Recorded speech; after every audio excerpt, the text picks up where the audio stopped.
Friday mini vlog. இன்னைக்கு நடந்த சம்பவத்தை சொல்கிறேன் கேளுங்க. எப்பயுமே இந்த கஸ்டமர்ஸ்லாம் எனக்கு ஃப்ரைடே தான் ஆர்டர் கொடுப்பாங்க. ஸோ அதே மாதிரி இன்னைக்கு 2 ஆர்டர் வந்து இருந்துச்சு. சரி ஆர்டர் இருக்குன்னு சொல்லிட்டு எங்கம்மா போகிற அப்படின்னு தான் நினைப்பீங்க. எங்கள் அம்மா வீட்டுக்கு இன்னைக்கு கெஸ்ட்டு வராங்க. ஸோ எங்களையும் கூப்பிட்டுருந்தாங்க. போய் பார்த்தா கீ ரைஸு, மட்டன் குழம்பு, சிக்கன் ஃப்ரை, பாயாசம்னு சொல்லிட்டு எல்லாமே ரெடி பண்ணியிருந்தாங்கன்னு சொல்லி பார்த்தீங்கன்னா எடுபடி வேலைக்கு. எங்கள் அம்மாவுக்கு வந்துட்டு இந்த எடுத்து வைக்கிறது, இந்த ஃப்ரை பண்ணுறது இதெல்லாம் வந்து பிடிக்காது. எங்கள் அம்மா வந்து மெயினான வேலையெல்லாம் பார்த்துருவாங்க. ஸோ அவங்களுக்கு வந்து நான் தான் அப்படியே சிக்கன் பொரிச்சிட்டே உட்காந்து வேடிக்கை பார்க்குறேன்னா வீடியோ எடுக்கிறேன்னு சொல்லிட்டு கீழே விழுந்துட்டேன். பேசாமல் நான் வந்துட்டு புதுப்பட்டிக்கு வந்து குடி போகலான்னு சொல்லி இருக்கேன். ஏன்னா எனக்கு புதுப்பட்டியிலேருந்து அவ்வளோ ஆர்டர் வருது.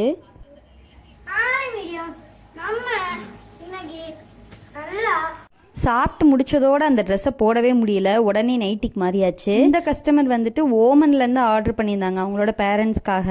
ஸோ புதுப்பட்டியில் போய் கொடுத்துட்டு என் ஃப்ரெண்டு வந்து ப்ரௌனி பைட்ஸும் அது கூட வந்து நட்டல்லா ஃபில்லிங்கும் வந்து கேட்டிருந்தாங்க. ஸோ அதையும் போய் கொடுத்துட்டு வந்தாச்சு. ஸோ உங்களுக்கும் இந்த மாதிரி ஆர்டர்ஸ்லாம் வேணும்னா ஸ்க்ரீனில் தர இந்த நம்பரை வந்து கான்டாக்ட் பண்ணுங்கள்.